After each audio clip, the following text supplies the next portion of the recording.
Israel, Kaba Egypt, Kaja Ethiopia, Sudan, Wajashon. Kaja Ikushima, you know, Wanime Kona, me Wajashon. So Timbuktu, Ghana, Mali, Sumanguru, you know, Wajashon. Wajagay, Wajashon.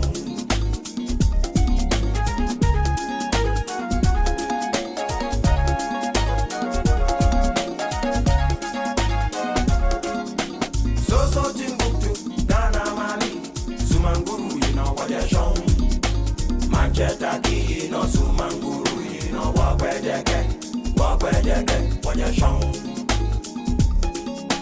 What's that to do, you know, Pamasa, you know, Yasan, you know, what you're shown. Get Israel, Kaba Egypt, get Ethiopia, Sudan, what you're shown. Abaka, Bachimo, one year, Fokaracha, I got you one year, and when you're fang. Abaka, Bachimo, one year, Fokaracha. I got you one year, I'm a young thing. I'm a Gamian Matu, I'm a girl on young Motu, I'm a girl on young Watumo. I'm a Gamian Matu, I'm a girl on young Watu, I'm a girl on young Watumo. I'm a girl on young Watumo, we not a catch you more walk out. Can you change your mama? Can you change your mama? Can you change your mama?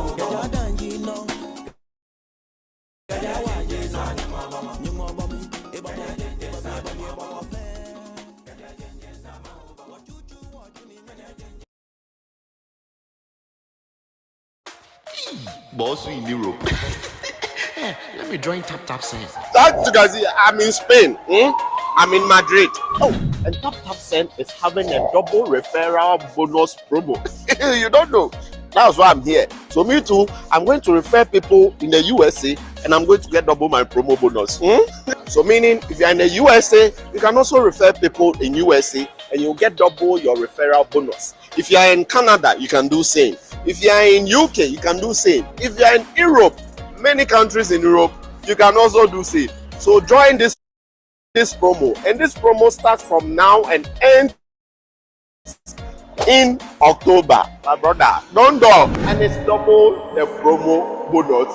Download Tap Send now on Google Play and App Store. Tap Send. It's secure, convenient, easy, and fast.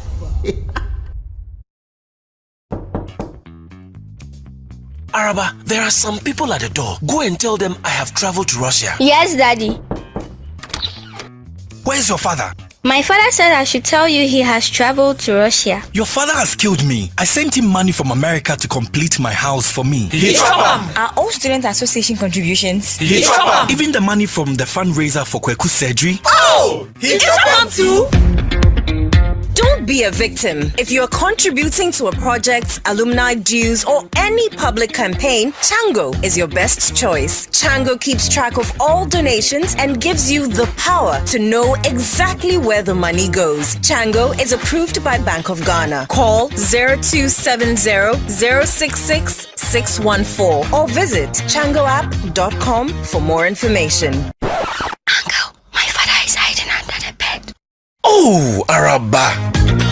Chango for your groupings and crowdfunding.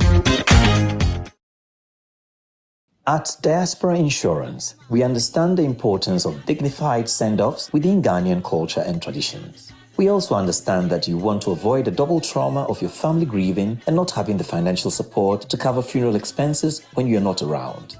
With our Diaspora Funeral Cash Plan, you can now cover yourself or your family in Ghana or abroad. With no medicals required, we'll accept you if you are under 75 years. Visit our website today or call us to complete a simple form in under 5 minutes. With Diaspora Insurance, your peace of mind is guaranteed.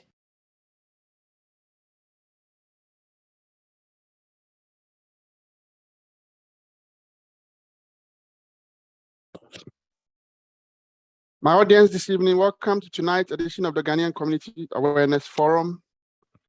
My name is Emmanuel Kwesi Kwesin, aka Kwesi Kwesin. I am now Nana Kwesin the first of Ahanta traditional area and the diaspora. I'm the chairman of Ghana Union. Tonight, we have the pleasure of working with the Ghana Nurses Association, UK, the Ghanaian Nightingale Association, UK, the Western Region Association of Nurses, UK, and of course, with endorsement from the Ghana High Commission, Omega Live TV, and all other partners within the Ghanaian community. We have this evening with us an executive secretary who will be talking to us about land and issues. Before I do, a few protocols remain. This platform, as you always know, is not a political platform, and therefore our panelists are here to tell you the issues as it is. They are not here to answer political questions or decisions made by government. And so I ask my audience, please, to refrain from political attacks or personal attacks. They are only here to give us information as they are and how best we can all help to make it better for all of us one day. We have our Tap Send, who have been sponsoring and helping us to reach as many of our audience and other things that we have to do to put the program together. We also want to thank IT Consortium for their support, and of course, the Diaspora Insurance for their help. At this point, we will go straight into our presentations, but two things I need to say: you will not be able to unmute yourself, and please, when it comes to Q&A, one question at a time, please, and go straight to the point where possible. These are the few rules that we may apply at this evening, and we ask all of you to engage with us so that we can take home the information that we so much needed. This forum is only to educate, inform, and make you aware. We don't get you to make decisions that you don't want to do. It's just to give you the information, educate you on the issues, and then you take up the information yourself. So please join me this evening as I introduce to you my panelists for this evening. We have two special guests who are here tonight to tell us a bit about land and how we can also integrate in Ghana.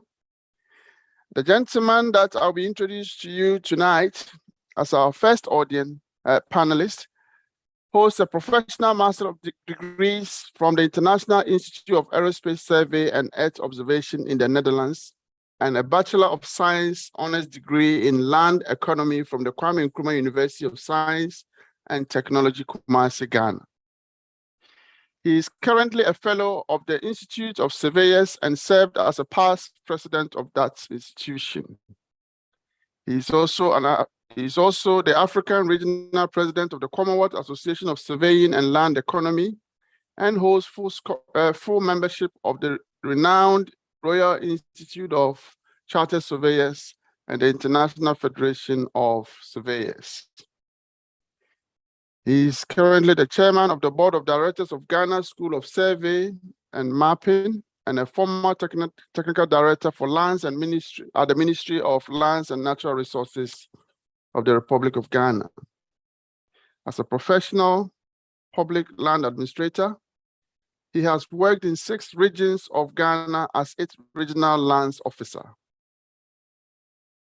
He has been a facilitator and resource person to the Legal and Constitutional Affairs Division of the Commonwealth Secretariat in its land policy and development workshops in Caribbean, Asia, Africa, and the Pacific.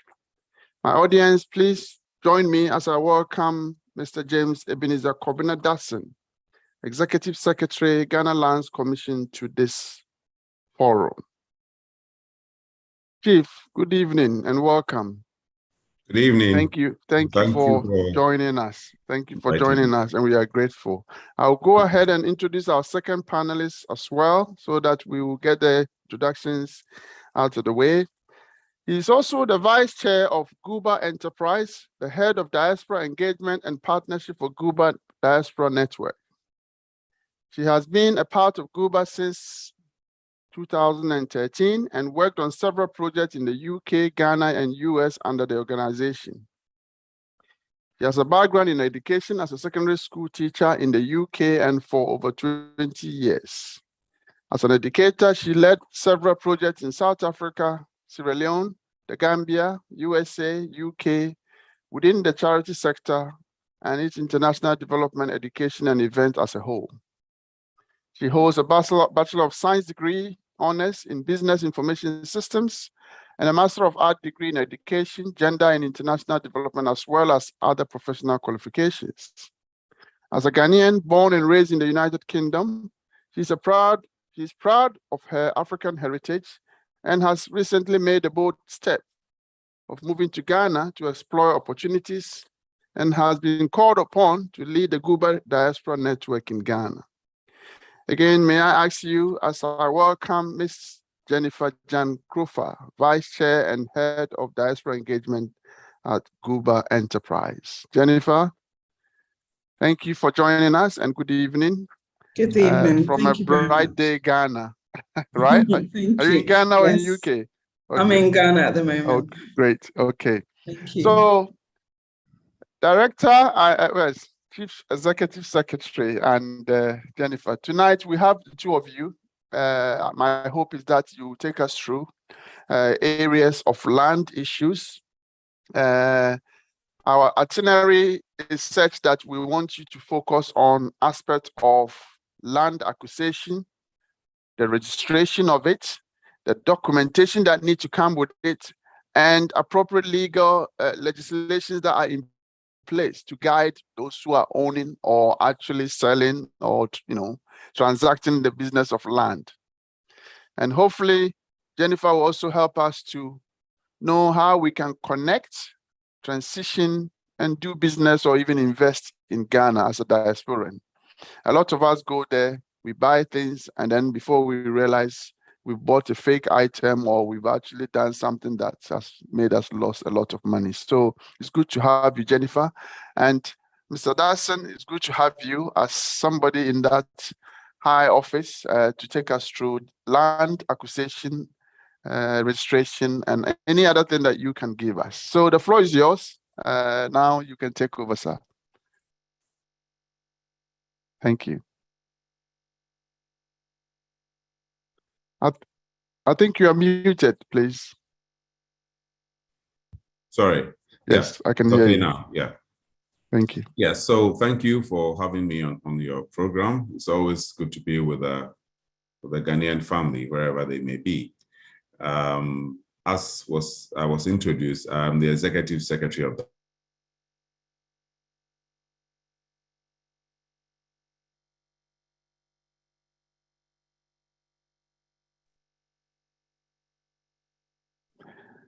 Oh dear. I think Mr. Dawson is having a few internet buffering.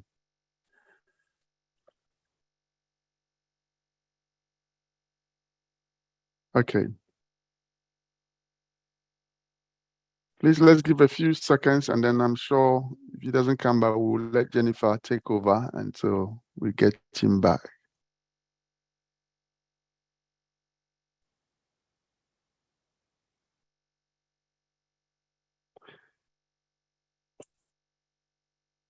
Okay, so Jennifer, please, would you mind swapping place with Mr. Dawson while we get him to reconnect with us, please? Okay. No Basically, worries. focus on our transition to Ghana. What made you go there? What has been your challenges? What are the things that we need to look out for when we are there? How do we transact business? What are the key things we need to be aware of? Hopefully that will help us as we prepare to hear from Mr. Dawson when he comes back later. Yeah, I mean, good evening, everyone. And just as you rightly said, there are quite a few things to consider, should I say. Transitioning to Ghana is not it's not a straightforward process. It can be straightforward, but there are various things that you need to consider. What I do within my role as head of diaspora engagement and partnerships is work with people in the diaspora So either people out of Ghana or people that have actually moved back and decided to settle in Ghana, but are still going through various processes. And what I do find in my role is that not everybody is ready to transition completely. Some people just want to connect or reconnect, should I say. Some people want to look at the opportunities, business investment opportunities. Some people want to gradually look at transitioning, and all of it is part of a process. I mean, depending on where you are in your life and your mindset and your views of engaging or connecting with Africa, we're all at different stages of our journey. Me personally, I decided that, so 20 years ago, I came to Ghana. I came to Ghana when I was studying for a degree, and during that degree, I decided to do a sandwich course. So in the UK, they call it a sandwich course, where you work for a year. And as part of my sandwich course, I decided to come to Ghana.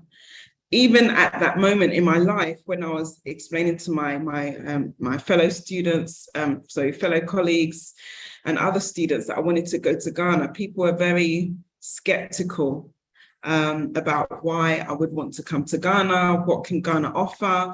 I'm studying in the UK, so why would I like to go back? That was the narrative that was being, communicated to me.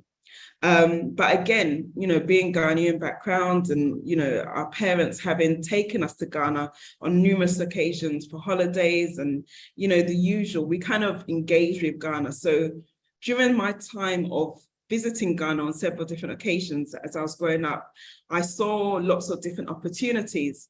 So when the opportunity came for me to actually spend a year in Ghana, I jumped at it. I ignored some of the negative vibes. I ignored some of the comments. I thought, you know what? This is a journey of discovery, a journey of me actually understanding what it's like living and working in Ghana. Because when you haven't had that experience, it's all kind of new.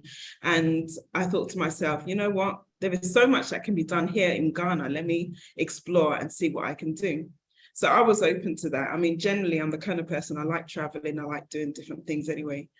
So yeah, after that 1 year, I would say it was probably, I enjoyed it. I really did enjoy it.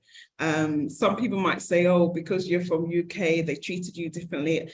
Regardless of all of that, I enjoyed being and living and working in Ghana from whatever experience they gave me. And I got to travel around Ghana. I got to travel to Akosombo, Akosi, Takoradi, Abuadzi, like loads of different places. I was working with an organization then called VRA.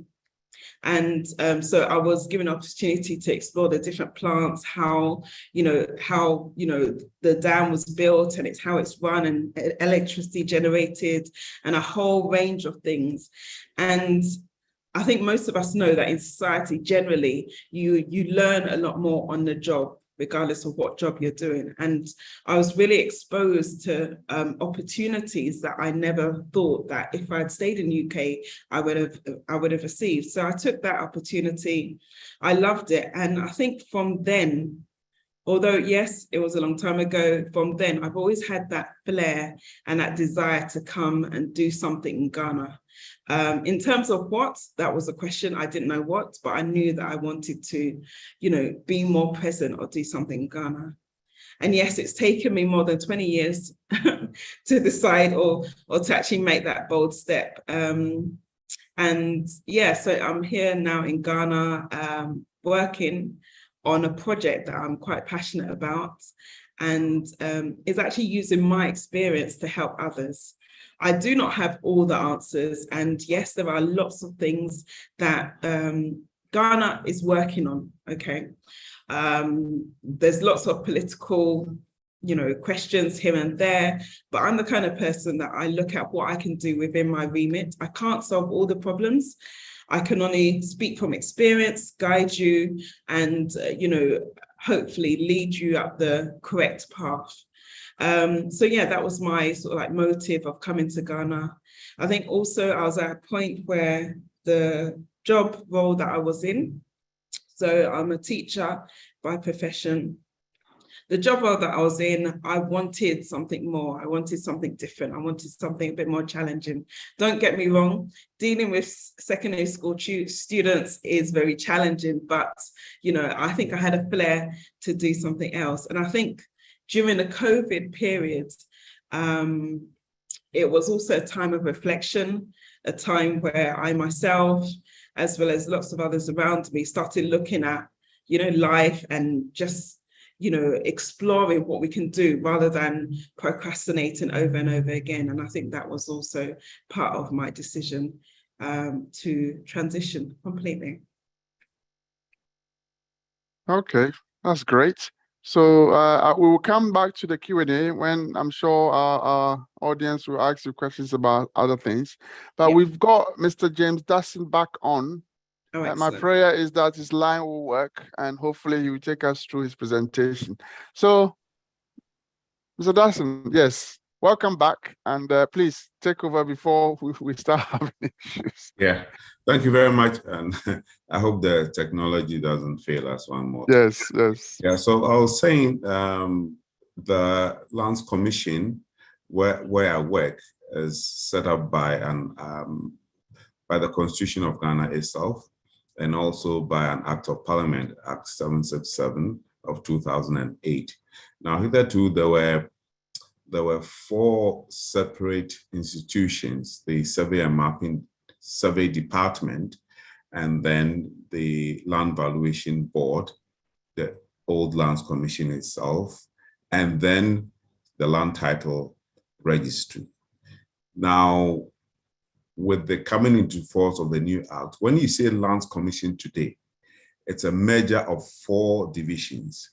And these 4 divisions are the ones that I earlier mentioned. So now Land Title becomes Land Registration Division, Land Valuation Board becomes Land Valuation Division, Survey Department becomes Survey and Mapping Division, and then the Old Lands Commission becomes the Public and Vested Land Management Division.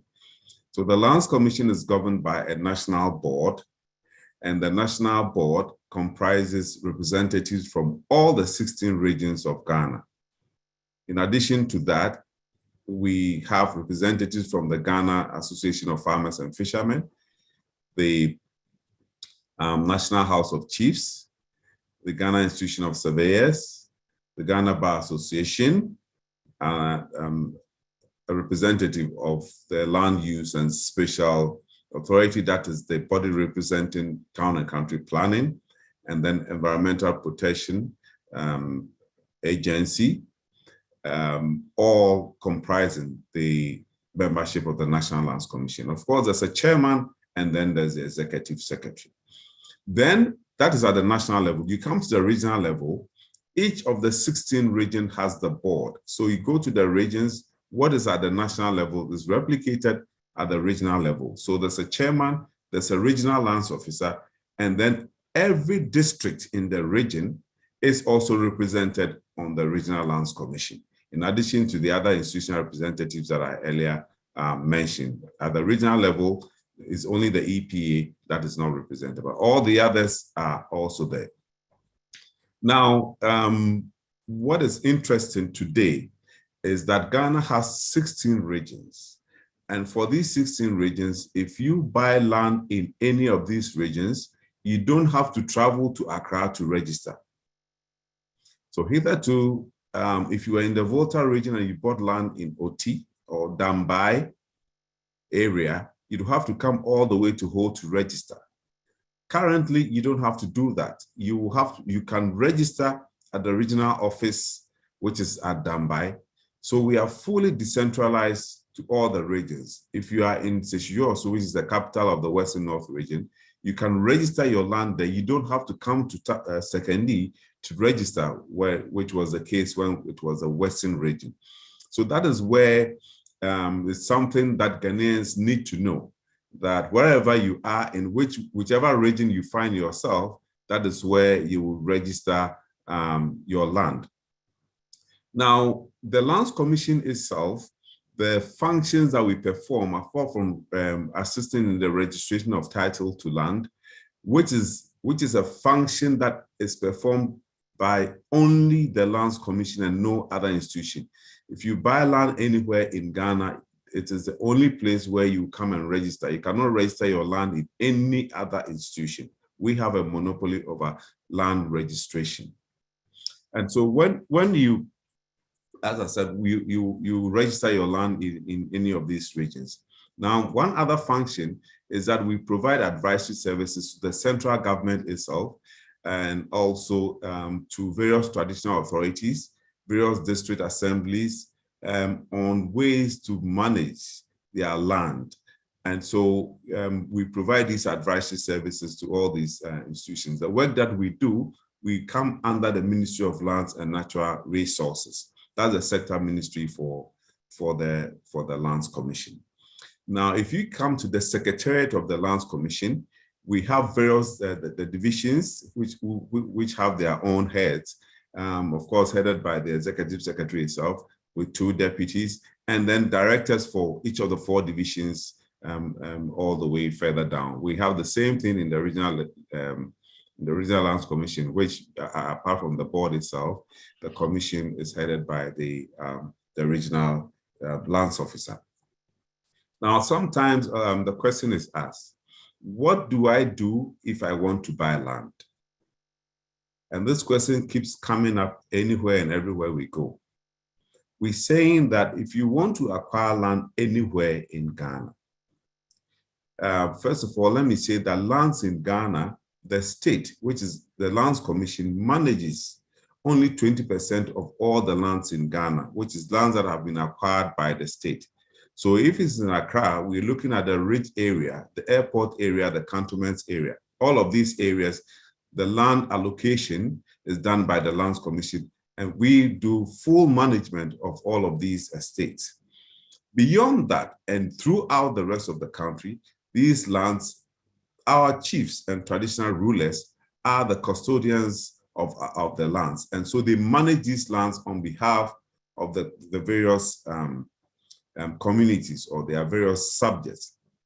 So if you want to acquire land, assuming it is not state land, you would go to the area, the traditional area that owns the land or has superintends over the land. And they will give you a side plan of the specific area that you are interested in. You would come to the Lands Commission office. Because we register all land transactions, it's the Lands Commission office that you will come in to register, to do what we call the official search. The official search will confirm if the land has been registered previously, it will confirm whether you are dealing with the right person or not. In a lot of situations, people will not conduct any search.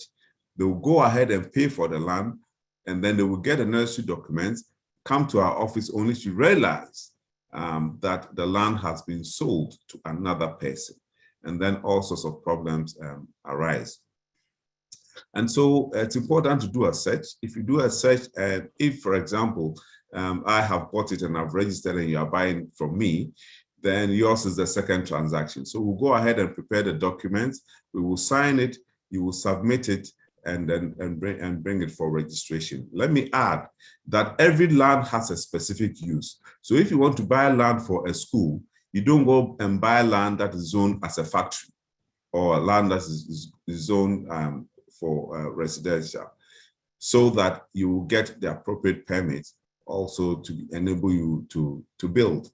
So the searches, and I want to emphasize on that, before you buy the land, the searches are very, very important. And let me say that because we are the only body that is responsible for the registration of land in Ghana, it's essential and it is mandatory that is where any information that you require on land, you come to the Lands Commission and it will provide you that information. Now, we have a new law, which is the Land Act 2020, assented to by the President in December 2020. Then that law, that act, consolidates all the laws that we have regarding land in Ghana. And every landowner has a responsibility. Because we've had challenges with land boundaries and who owns what in the past, this law now requires that every land holding area or group will first of all have to come and register their entire boundary at the Lands Commission before they commence any sale or any allocation of their lands. And so once that is done and you buy land within that area, it's easy to do the registration. And to encourage our traditional owners to register their boundaries, they don't pay any tax by way of stamp duty when they bring their lands to register. Then subsequently, they can go ahead and then prepare, once there's a layout in place, to begin to allocate to people who are interested in their lands. Let me say that there are various types of interest in land. If you get land from the state, or if you get land from the stool, and the new Land Act has even added families and clans, you will only get a leasehold interest. Leasehold means that you have it for a number of years. So you realize that a lot of indentures have 99 years for residential. And then for commercial and industrial, it is 50 years. So that is the distinction. You can never get land outright sale. So to get a freehold, that is, you own the land forever. It is a leasehold that you are going to get, if it is stool land or state land or family or clan land. Unless there's an individual who has already registered his freehold interest and is transferring to you, then you get that as well. But since we are talking to an international audience, let me say this, that for foreigners, any foreigner who acquires land in Ghana, first of all, you can only get a leasehold, and that leasehold is limited to 50 years. So any foreigner acquiring land in Ghana, whether it's for residential or commercial purposes, you will get 50 years at any one time. Of course, it may be subject to renewal, but that is what a foreigner can get. And then a Ghanaian can get a 99 years, and that also can be renewed. And so these are some of the things that we think that the public must know as far as land is concerned. Then also, we have two systems of land registration in Ghana. We have the title registration, and then we have the deeds registration. The title registration refers to lands that are bought in all of Greater Accra and some limited areas of Central Kumasi. So if you buy land and you bring it to the Land Commission for registration, you will get a land title certificate over that land. All the other areas of Ghana, the 15 remaining regions of Ghana, you can only get a deed registered document. Eventually, the whole country will be declared as a title registration area, and the deeds will be converted to title certificates. So that is the distinction. Sometimes people come and ask, oh, I bought land in Winneba, but I didn't get a title certificate. They only gave me my deed registered document. That is the distinction. That is the law that applies outside of the Greater Accra. The land title law only applies in Greater Accra. So if you buy land in Accra, ultimately you get a land title certificate. But the rest of the country is a deed document that is registered for you. And that also confers full title to you. You can transact with it. You can go to the bank and take a loan with that, etc., etc. So as I said earlier on, we normally get other issues out through the questions that and contributions that come from our audience. So let me just talk about a few of the challenges that we face. Then I can end this presentation. As I said, there are issues with who owns which land. Stool A or family A is fighting with family B. And even within the same family, this man says, I'm the head of family. This one also says, I'm also head of family. We are also confronted with a lot of litigation cases over land. Somebody has registered his land, or somebody has acquired his land from a stool or a family that is deemed to be the owner of the land. Then someone else goes to court and gets judgment over that same piece of land, which says that title now is conferred onto the person, that person. And somebody may have already gone ahead and spent money and paid to another person. Then this litigation keeps on going on. Sometimes they will go to court again and another matter will arise. Then also we have issues where people employ thugs. They call them land guards. You are there on your land peacefully, you have your title document, then some people come there and then they drive your people away, they seize their building materials, they seize their tools, and sometimes they even beat them up.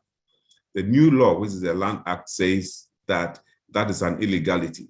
So anybody who engages a land guard to prevent a legitimate owner of land from working on his land, if he's found guilty, he will go to jail. The land guard will go to jail for a minimum of 5 years. Now, for the sponsor of the land guard, if you are arrested and prosecuted, you go to jail for a minimum of 8 years, up to 15 years. So people now must know that land guard is an illegality. If you engage in it, the law will deal with you.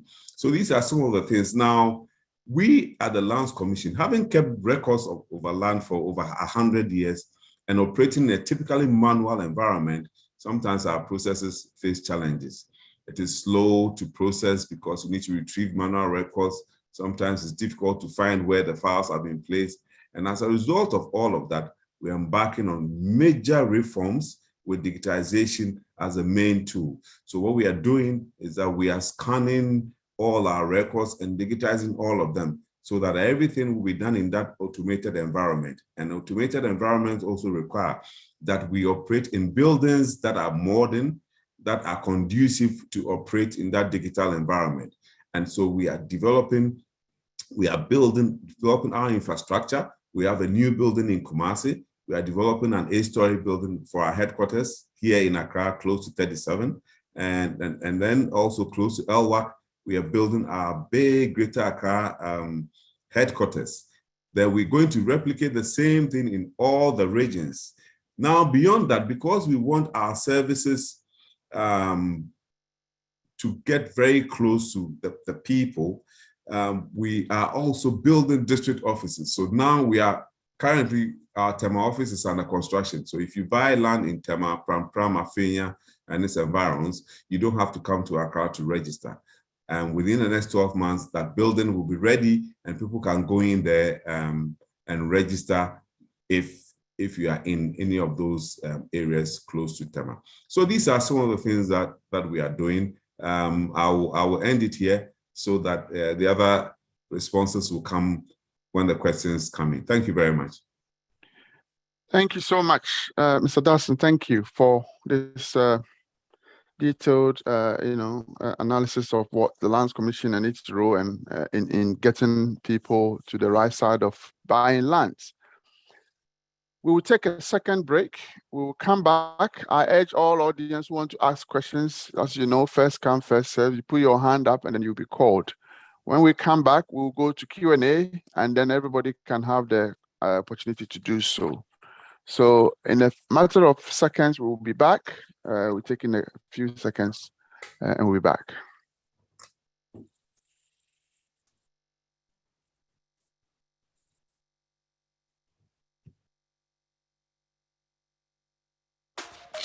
Boss in Europe. Let me join Tap Send. That's because I'm in Spain. I'm in Madrid. Oh, and Tap Send is having a double referral bonus promo. You don't know. That's why I'm here. So me too, I'm going to refer people in the USA and I'm going to get double my promo bonus. So meaning if you're in the USA, you can also refer people in USA and you'll get double your referral bonus. If you're in Canada, you can do same. If you're in UK, you can do same. If you're in Europe, many countries in Europe, you can also do same. So join this promo, and this promo starts from now and ends in October. My brother, don't go. And it's double the promo bonus. Download Tap Send now on Google Play and App Store. Tap Send. It's secure, convenient, easy, and fast. At Diaspora Insurance, we understand the importance of dignified send-offs within Ghanaian culture and traditions. We also understand that you want to avoid the double trauma of your family grieving and not having the financial support to cover funeral expenses when you're not around. With our Diaspora Funeral Cash Plan, you can now cover yourself or your family in Ghana or abroad. With no medicals required, we'll accept you if you are under 75 years. Visit our website today or call us to complete a simple form in under 5 minutes. With Diaspora Insurance, your peace of mind is guaranteed. Araba, there are some people at the door. Go and tell them I have traveled to Russia. Yes, Daddy. Where's your father?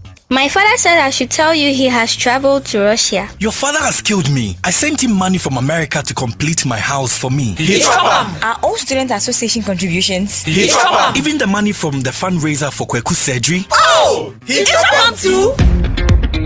Don't be a victim. If you're contributing to a project, alumni dues, or any public campaign, Chango is your best choice. Chango keeps track of all donations and gives you the power to know exactly where the money goes. Chango is approved by Bank of Ghana. Call 0270-066-614 or visit changoapp.com for more information. Uncle, my father is hiding under the bed. Oh, Araba. Chango for your groupings and crowdfunding.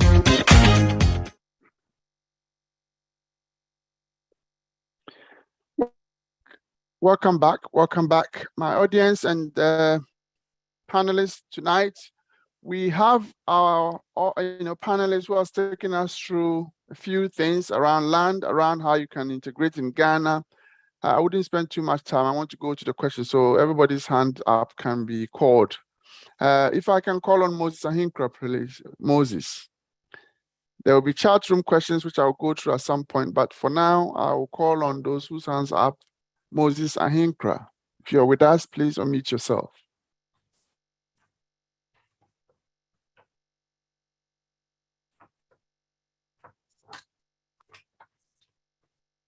Moses, are you with us? Okay, we'll move on to Brian, please. Brian, unmute yourself. Yes, thank you. My question is on the topic of land renewal fee.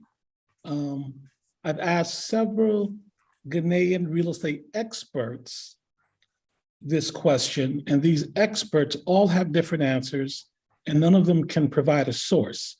So the specific question is, where can you direct viewers on the formula for calculating the fee at land renewal time?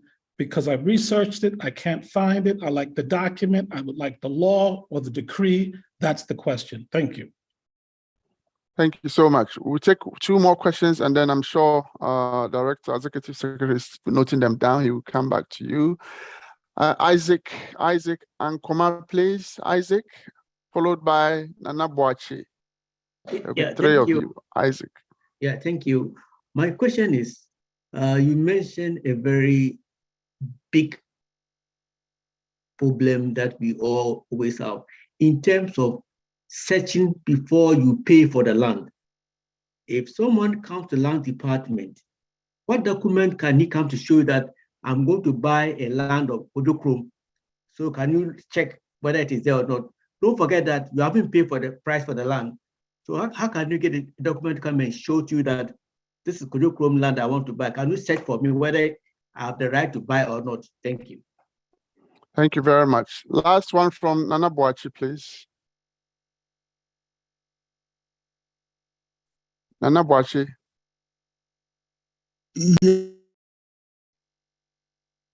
Nana, if you're with us, please unmute yourself.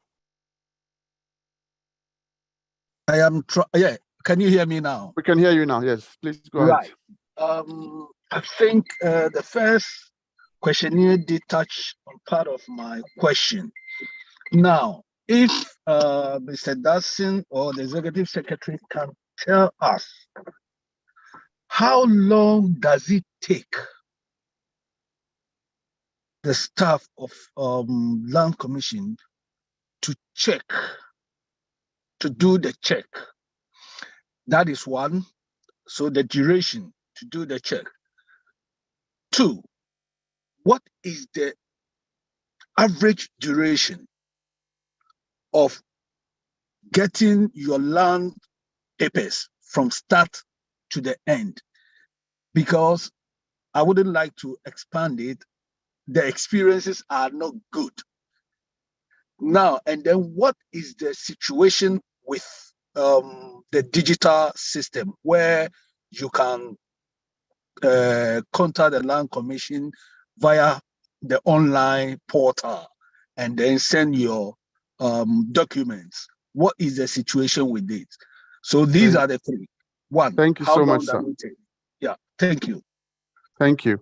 Okay, Mr. Dasson, there are three people who have put questions to you. I'm sure you will deal with it in your own order of prayer, in your own order. But yes, it's your turn, please. All right, thank you. Let me start from the very last one about the situation with the online portal. Currently, for the searches, and this is also touching on the searches aspect of it.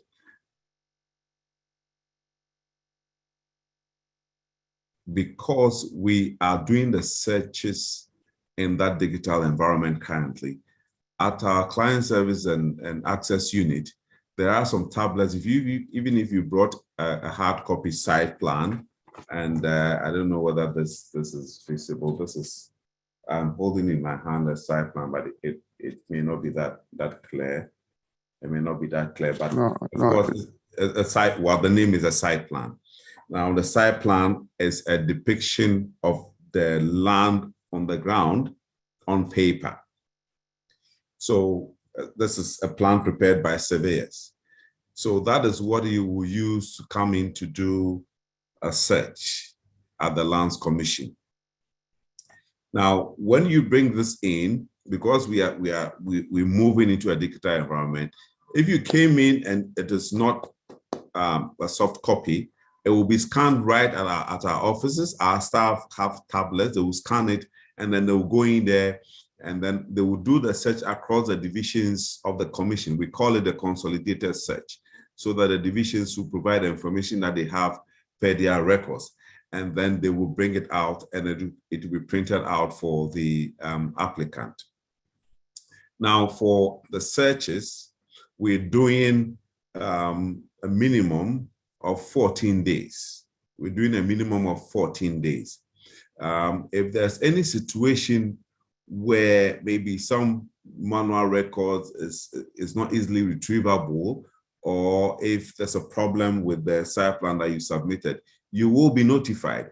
And so we'll give you the reasons why we will go beyond the normal 14 days that is required of us. And then eventually we'll do the search and give you the report. Then there was the issue of how long it takes to get your papers registered. Now, currently outside of Accra, if it's the deed document, and let me make this clear. If you went in to transact with a head of family or a chief, and you got your indenture prepared, and then your site plan prepared by a lawyer or a solicitor, and your site plan is prepared by a licensed surveyor and endorsed by the regional surveyor. These days, we even prepare what we call the bar-coded site plan. The barcode gives us information on that site plan, so that in future, if we want to reproduce that site plan, we don't have to go back to the field. But that is the site plan that will be annexed to the document that has been prepared by the lawyer and submitted to our office for registration. As I said, if you had conducted a search and the search showed that the area belonged to a particular family and it hasn't been allocated, then this document can be submitted to our office. You do the stamp duty, which is the tax, and then we will process it for you. The deed registration system, it can take a minimum also of 14 days currently, if everything about it is okay. Otherwise, we're looking at up to 3 months. Now, for title registration, that's for the land title, because it also includes publication in the newspapers and an opportunity for people to caveat. that also takes a certain duration. So for the title, currently, we are doing on the average a minimum of 3 months. Now, if there are any challenges, then it can go beyond the 3 months. Currently, because we are digitizing our records, and for Greater Accra, we've done 10% of a particular area. For that area, for any document that is submitted for title registration, we're still looking within the 3 months. Now, any other areas may go beyond that 7 months. But once we do the full digitization, where it is easy to retrieve records in an automated environment, we expect that we'll be within the 3 months period or less. Indeed, for second transactions, that is, if I have a title and I'm transferring to you, which doesn't go through publication, even for the title certificate, it can take 2 weeks. Now, there are pre-registration activities. Sometimes people make that mistake of adding from the time they prepared the indenture and the time it was signed by the chiefs and the time they went to court to do the oath, all as part of the length of time it takes to do registration. We are saying that when all of those are pre-registration activities, when you submit the document, then those timelines that I have given will apply. Then there was a question of the formula for calculating fees. Let me say this. If it is a stool land or a family land, they determine what constitutes their drink money. They determine what constitutes the rent that you pay per annum. But let me say that we are guided by information on the market. So for us at the Lands Commission, our rates are determined by the prevailing market rate. So if you go to airport and land, say, 100,000 cedis, all our fees are derived from that. Our premium, our ground rent, and all of those things are derived from that. I mean, I cannot put out the formula here, but that is the basis for assessing. And our fees are actually approved by Parliament. So in our offices, and you can even go online, you can find the fees and charges that pertain within the Lands Commission as far as the government land areas are concerned. If you don't, and you came to our premises, the fees and charges are displayed here. What we charge for searches, what we charge as stamp duty for various areas, and what we charge as plotting fee, registration fee, and admin charges, they are all here. So the fees are displayed for the public to know. Thank you. Thank you very much. I'm hoping that Moses Ahinkra is back with us. Can I ask all audience, those who want to ask a question, be close to your computer, because if we call you and you don't, we'll move on to somebody else. Moses, please, if you are with us, unmute yourself. Hi. Can you hear me? Yes, we can. Yeah, I'm sorry. I just took a short leave, you know what I'm saying? I just came back. And I'm just listening to what is going on. As a matter of fact, I haven't been to Ghana for a while, and I know about all these challenges that people encounter as far as land acquisition is concerned. But I haven't been involved personally, but I'm just listening to what is going on. As a matter of fact, at the moment, I don't have a question, you know what I'm saying? Because I'm just conversing or just listening to what is going on at the moment. All right. Thank you very much. Yeah, thank you very much. Thank you. We saw your hand up, so thank you very much. Isaac, if Isaac is with us, please unmute yourself. Isaac. Yes, thank you very much, Mr. Kwesi and Mr. Dobson for taking us through these sessions. I have a problem with land registration. Having listened to Mr. Dobson about the procedures of acquiring land, I think I basically went through the land search and all the other bits that needs to be done. It got to registration of the land, and I've been to Koforidua so many times because my land is in Sawem. I know that it is to be registered in Koforidua. And having been to Kofodia so many times during my holidays, one or two occasions I took the leave to go because of this particular land issue. I wasn't successful. I've been back here so many times. I've sent so many people, and I'm not having any headway. It's been 3 years since I started the registration process. I was told the process curtails 5 parts of what do you say, 5 divisions of what they have to do to actually do the registration. The surveyors came to my land and surveyed and everything, took pictures. They came so many times, all the time they require money, money, money, money. I am so hard up with what to do and who to speak to. This morning, I spoke to one of the officers in the lands department, and apparently they have got a system crash.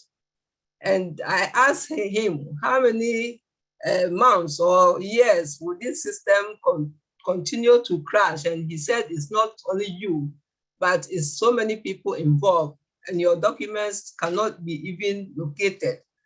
I am just wondering whether the documents have even got lost. So Right. I am very, very stressed about the whole issue of the registration. Okay. So thank you, Mrs. Aflu. Thank you. Hannah, please, Hannah, and then I'm sure Mr. Dawson will give some comment on the information he's got from Isaac and the family.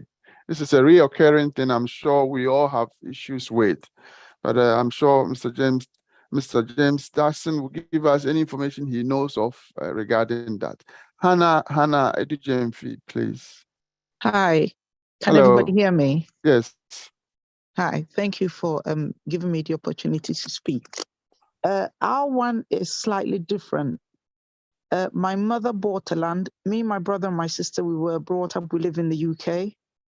And for the sake of family, we've tried to go back and do something with the land my mother's bought in Ghana, in Kaswa area. She's really good. She registered everything. She's got the deeds, the signatures, the thumbprints for all of the chiefs, everything. And we realized that it's not one that needed a land title, as you said.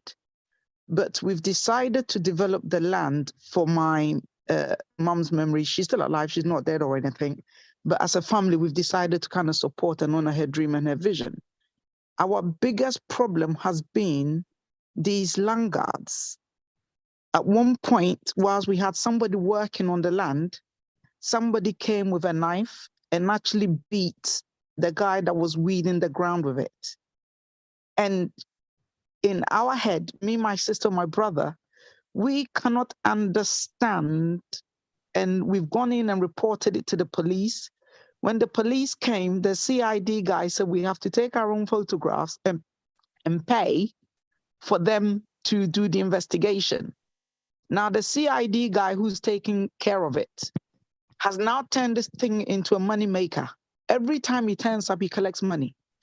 Me, my brother, my sister, a bit dismayed and overwhelmed because we don't understand the logistics or the legal remit with which a land that belongs to us, that we are entitled to work on, can have such things happen to it. And it looks like there's no law or anywhere that you can go to get help.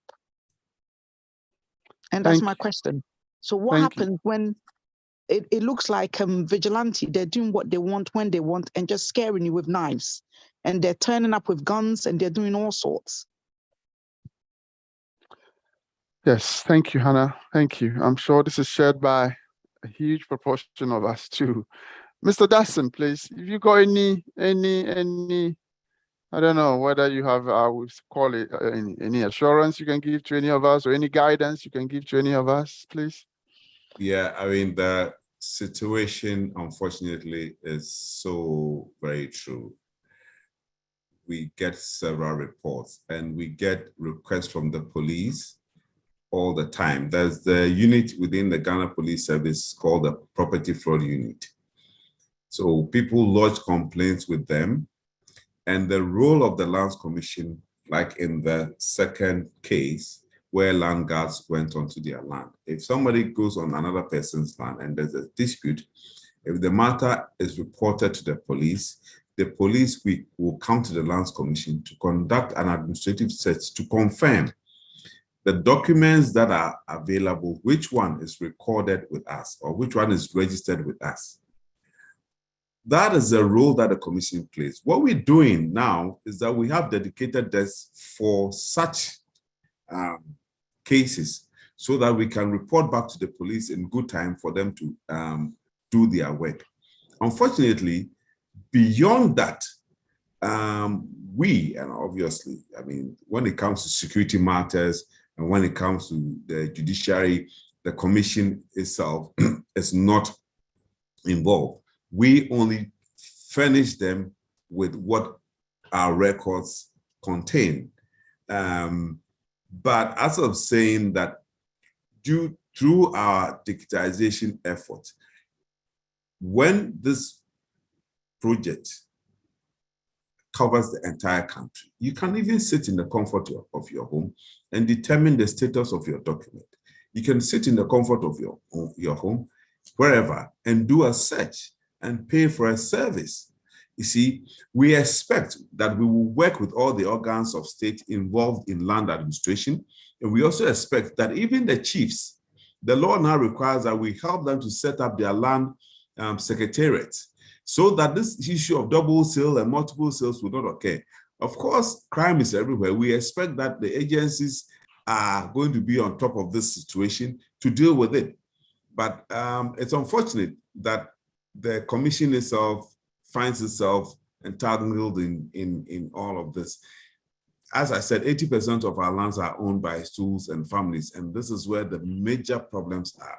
If you go to Tema, where the land is controlled and managed by Tema Development TDC, how many times will you even hear of a land guard issue or whatever? Because everybody has one reference. You go to TDC and deal with it. But you go to the other places where you cannot even determine within the same family who is the head of the family. And between two families, this one says the land is for us and this one is selling. This one is selling what is a road as a plot. This one is selling what is a plot as a road. It is a major problem that we have on our hands. And for that reason, we have the New Land Act 2020, which is supposed to guide all of us. It is one thing making the laws and another thing ensuring that there is enforcement. We, on our part, will continue to create the awareness. We've been engaging all manner of stakeholders. We've engaged the media, we've engaged our chiefs. We're even going to engage the National House of Chiefs on all of these and everybody's responsibilities under the new Land Act. And we hope and pray that everybody will try to conform, because our land, unfortunately, you cannot expand the size of our land. The land itself is limited. So we have to put in the measures that will ensure that our land is put to optimum use, not only for us living today, but future generations. There is the talk of the challenges with the registration. Sometimes we have all sorts of people who call them the Goro boys all over the place, posing as officials of the Lands Commission. And they are the ones who solicit, oh, give me your document, let me go and process it for you. They take your money, and all sorts of things happen. It's a human institution that we run. And so some of our staff also get involved. And when we find out, we discipline them. But the technological challenges with the system is down. As soon as it's reported, we work on it. It's unfortunate that sometimes you have a situation where you have to go and come and go and come and come. We have our client service access unit where you can report any challenge. People just shy away. They don't report. You have the regional lands officer, you have the divisional heads. You can ask to see them. It's a public institution and they are expected to address your challenges. If there's a problem, at least they will point it out to you why something is not happening or why it has taken a long time to do this. I think that let us engage the right officers and stop using these intermediaries who sometimes will just take your money and even the document, they can't even tell where it is lodged. So these are the processes. I think as soon as for Accra, especially when we finish our offices, if you are not expected to be there to transact, you have no business coming into our premises. And you see that sanity will begin to prevail. We urge the public to just support us. But I will ask the First Lady with a challenge with the registration to contact the regional lands officer in Koforidua, and I believe that her issues will be addressed efficiently and within the shortest possible time. Thank you. Thank you, sir. I want to ask a question, naive question. What is the difference between family land and stool land? In one way, families usually are the ones that normally crown the chief in the village or wherever they come from. So why do we have the same family who has appointed or crowned a chief, also having a chief is having his own land where he transacts different from the family? Then in some families, you have Bishop paying alone, having his own share. How do you coordinate all of this? For an ordinary person arriving in Ghana with the intention to buy a plot of land, I take mine as an example. I bought my land 4 times from 4 different people who happen to be the same blood from the same household. And then it happened to be that a surveyor who was plotting for the family took about 20 plot or 40 plot as his fee. So by the time I realized he is chasing me for money. How do we get this rather messy situation under control?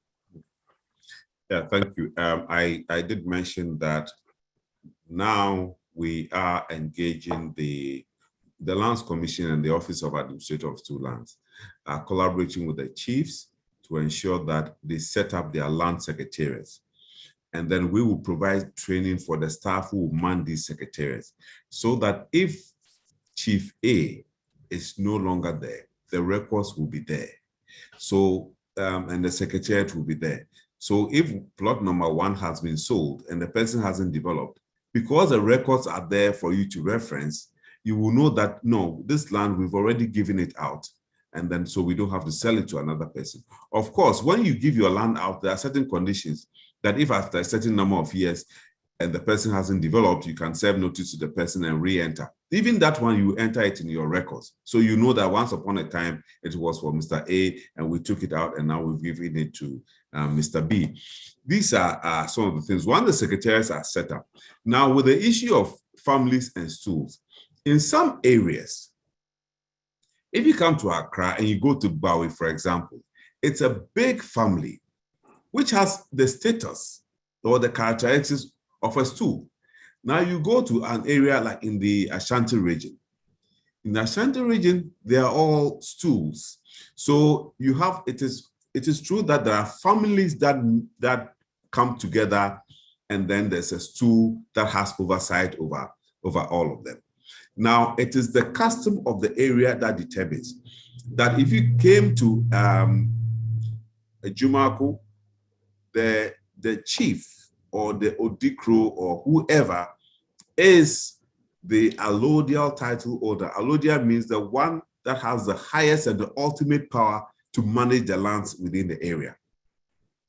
If that is a position, that means he is in charge. Now, no chief works in isolation. The chiefs work with their council. The chief work with their elders. So the law even requires that if a chief is disposing of land, that document, he must get at least 2 witnesses, 2 of the elders to witness that document, that indeed the stool has given this land to the family. So it all depends. Families have exclusive rights over their land depending on the area that they are. And then in some areas too, even if a family occupies a piece of land, before the land is disposed of, it will require the consent of the occupant of the stool. It is the customary arrangement within the area that determines all of this. In the Volta region, some parts of the Volta region, you are a chief, but you do not manage the land. The family heads are the custodians of the lands. You see, while some areas, it is the other way around. So it is all driven by custom. So it is what is dictated by the custom that we work with. Sometimes people go to court, and when there's a judgment that says that this is not family land, it is two land, we will work with it. So that is the difference between the stools and then the families. Thank you. I will go to chat room questions, and before I come to the last two whose hands are up, why does the land department not have a landline or office number where people can call and speak to them? You would appreciate that Accra, you made a lot of reference to Accra and other areas, but to be honest with you, when you go to the deep side of Ghana, you will never find any of these officers, even when you go to their office. They are always in and out. Regional land commissioners are very hard to even get an appointment with, to be honest. But as you said, we need to report. If we keep quiet, it will carry on. So hopefully you can help us to send a message. They need to make themselves hopefully available to the needs of the people that will come and see them. So that question is, why does the Land Commission not have, or Land Department not have phone lines, or let's say customer service line that people can call? Number two, why are there standard price? Why aren't there no standard prices be put on their website? So people would like to see when they go to your website that, oh, registration of this land, the cadastral is this, that this, I mean, all the other names you mentioned, I'm not that technically conversant with it, but people would like to log on to the website and see how to get a land registered and a total cost, rather than waiting for somebody to take you through. And then that is where all the second-hand paying comes in. Number three, why are various people charging different amount of money to conduct a search? I'm sure you highlighted this somewhere. So these are three questions, please, if you want to handle it, deal with it in your way. Okay. Yeah, I think with the contact or information, we have contact numbers. In fact, even if you Google Lands Commission Ghana, you get it. We have the online services.lc.gov.gh. And then we also have the various portals, and we also part of the Ghana.gov portal where payments are made online. So currently, if you have a lease from government, say your property is in East Legon or airport, you are required to pay annual ground rent. You don't have to come to our premises to come and pay. Once you are issued with your rent demand notice, you can go online, and we have the banks that we work with. And then you can pay online. You don't have to come here. These are the various little steps that we are beginning to take to ensure that people's presence, physical presence in our offices are minimized. But as I said, once our reform project takes off before the end of this year, you will notice that there will be a lot of improvement in it. Then there's the issue of the search fees. The total search fee, that 3 divisions that you conduct a search, but the total search fee is on the average 150 Ghana cedis. It's 150 Ghana cedis. Now, I said average because the land size also influences how much you will pay. But the standard plot up to an acre is 150 Ghana cedis. But if you go onto our website, all of these are there. And we update, yes, and we do update them. See, sometimes people don't even believe some of the things that we've done. People don't even believe that we have scanned our records. When there was the incident of flood, when it rained and some of our offices got flooded, and the whole world thought that we had lost all our land records. What happened? We didn't stop working because we had a backup. The few files that got flooded, got soaked in water, we just went and reprinted because we have a backup system. We even brought in the media to our most restricted area for them to film, to see that, yes, the boxes are intact and everything was in place. But people still went out with this notion that, oh, we have destroyed all the land records. But indeed, the records are intact. So we are making some advances. Indeed, for the 6 new regions that have been created, They started off straight away in the digital environment, registering documents. You know, we've had challenges with power, and so we've procured generators for all of them so that at least during working hours, the systems will continue to operate. So we appeal to the public. They should keep up with the engagement with us, bring their concerns to us, and we'll address them appropriately. Thank you. Thank you. Joe, please, Joe, your hand is up. Joe, would you unmute yourselves? If Joe is with us, please unmute yourself and ask the question. Hello. Yeah, hello. Yeah, my Yes. question, those who registered their land about 15 years ago, 20 years ago, with the cadastral, do they have to update it? Thank you. Those who are holding cadastral, would they need to update it? That's your question. Benny Harrison, please, Benny.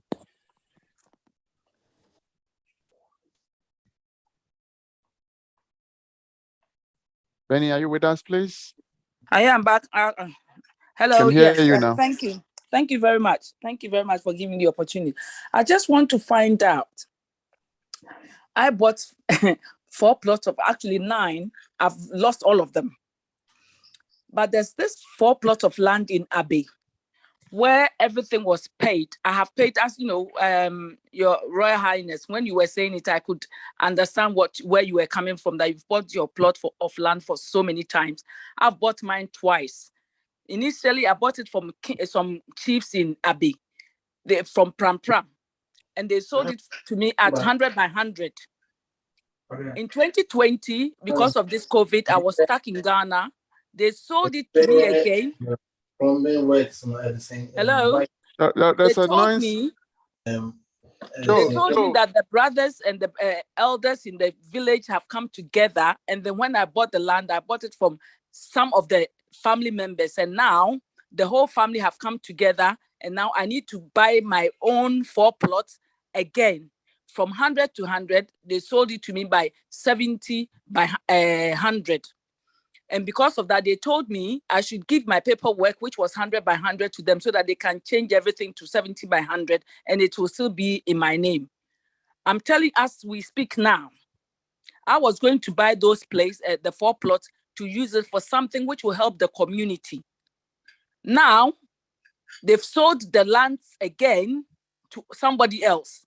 And that person knows that the lands do not belong to the person who is, I understand, a military person in Ghana. And each time I go to Ghana and I go to that plot to just view what the person is doing, they bring land guard or whatever they are called with their machetes and all these things. You know, if you guys are saying, you know, things are put in place, how can you guarantee? You know, we are here, we've traveled, of course, we want to come and develop Ghana. But if these things are happening, are you people holding chiefs to some question to say that, listen, people are buying lands and, you know, this is what you are doing. I think you guys need to have like a meeting with the chiefs that what they are doing is not right. Because, you know, over here, money is not grown on trees. We also work so hard to get the money to come and develop Ghana. But if we are going through this, then that prevents us from doing anything back home in Ghana. So and Benny, why do I you believe people... your question is, what are they doing to try Yes. and bring the chiefs to order? That's the question. If I can summarize it in that way. Yeah. What is the Land Commission doing to bring the chiefs and the stew heads or whoever is responsible for selling and transacting land business? What do you do? I won't say what are you, not you as a person, but as a commission.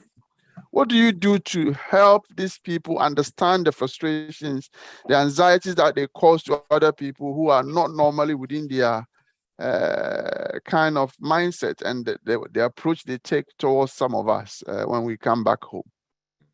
Is there any help, interventions, training, any kind of thing, that kind of, because it seems like nothing, they just do it at will and nothing happens. It's an unfortunate situation. And I have been engaged in discussions like the one we are having now. And it saddens me that these issues keep on coming up, and they appear to be on the ascendancy. And so what we are doing as a commission is to ensure that we have sustained outreach programs.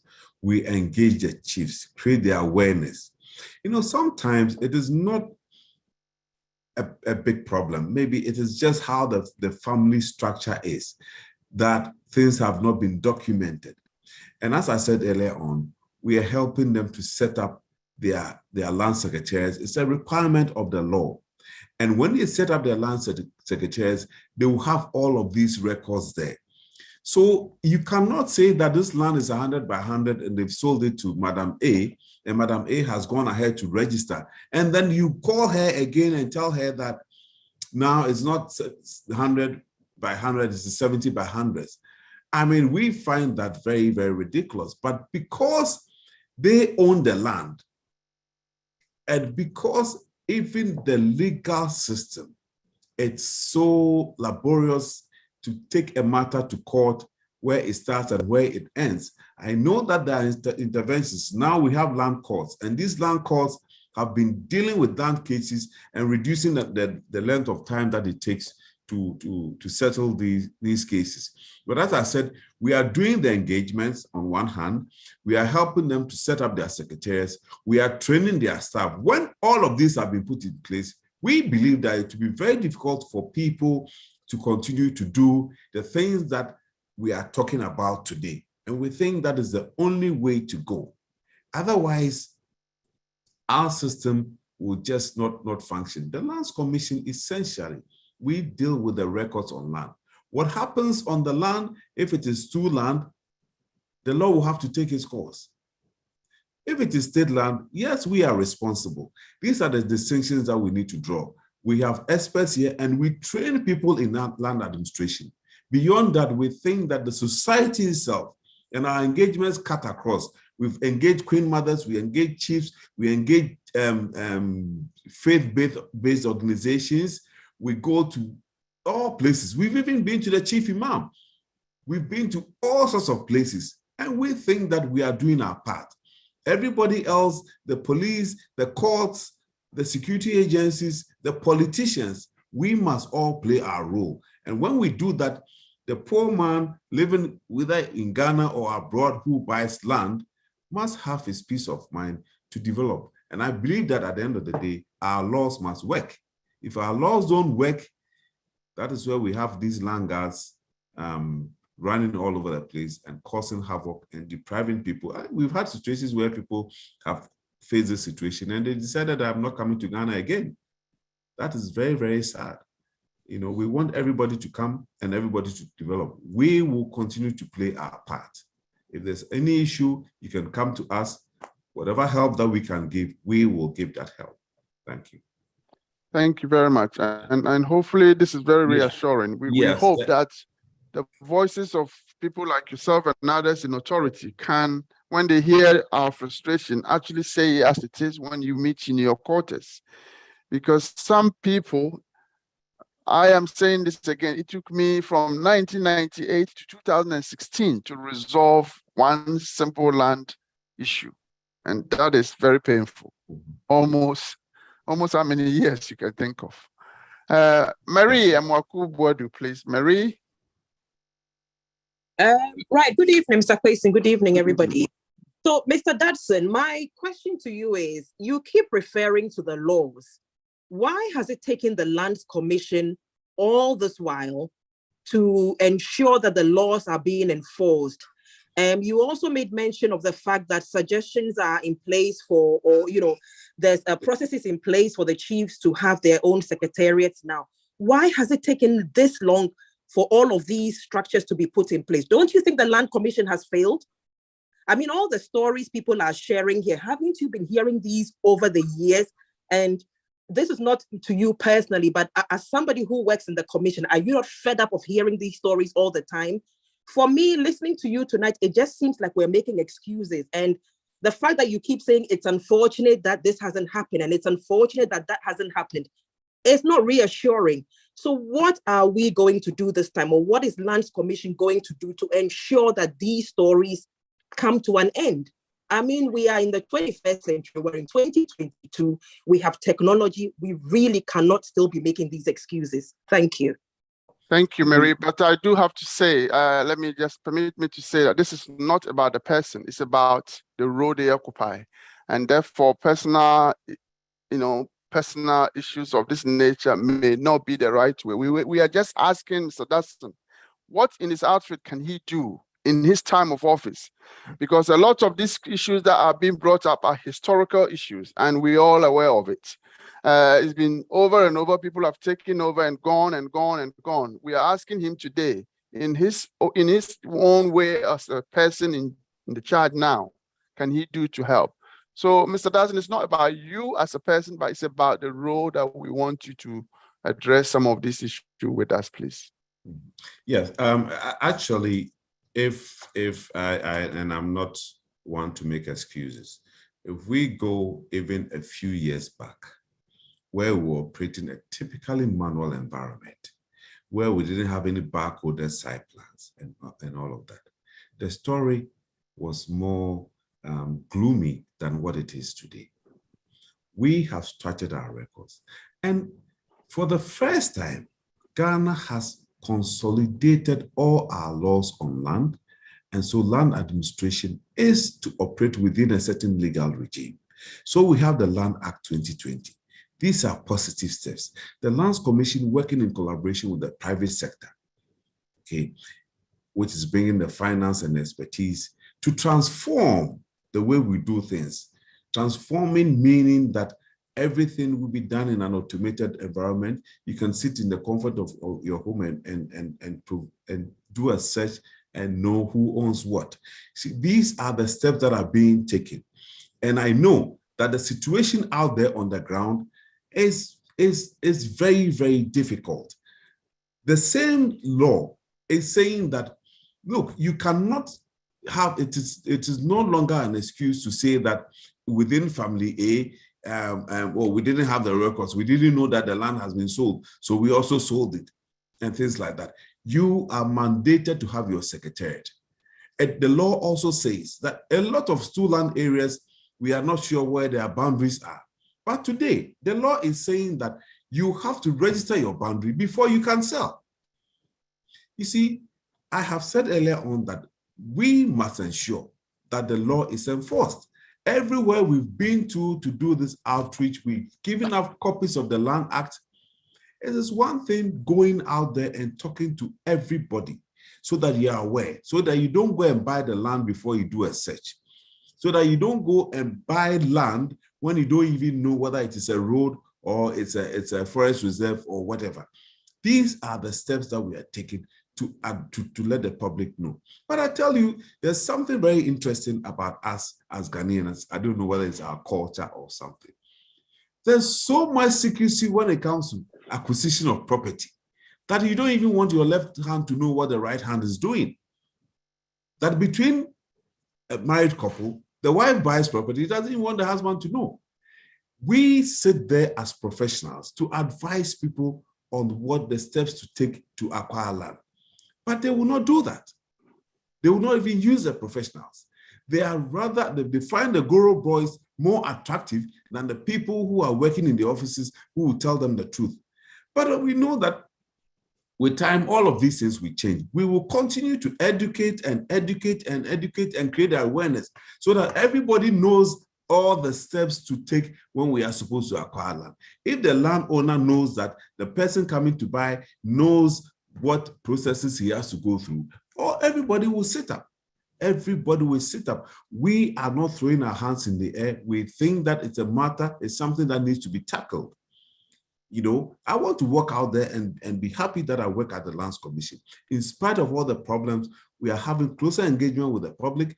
We are working on our staff. Now we have a unit called the Delivery and Compliance Unit. Previously, we didn't have that. If any document delays on somebody's desk, he has to show reason why it is so. You know, so gradually we are going to get there. Our financial institutions, they've been having frustrations with mortgages.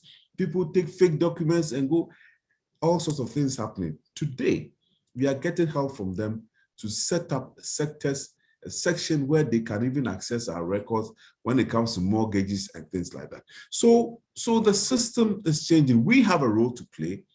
Everybody else also has a role to play. But before I end this one, there was the question about if I have registered my land about 15 years and over, and do I have to update the site plan?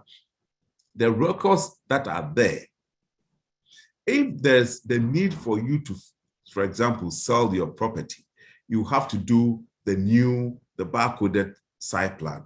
If you're going to have a mortgage, you have to do the barcoded site plan. Apart from that, when the rest of the country is declared as a title registration area, all the registered deeds documents will be converted as it is to the new system. So you will have the old site plan, we'll convert it based on the situation on the ground so that it will reflect the new technology, the new barcoded plan as against the regular site plan that you have in your document.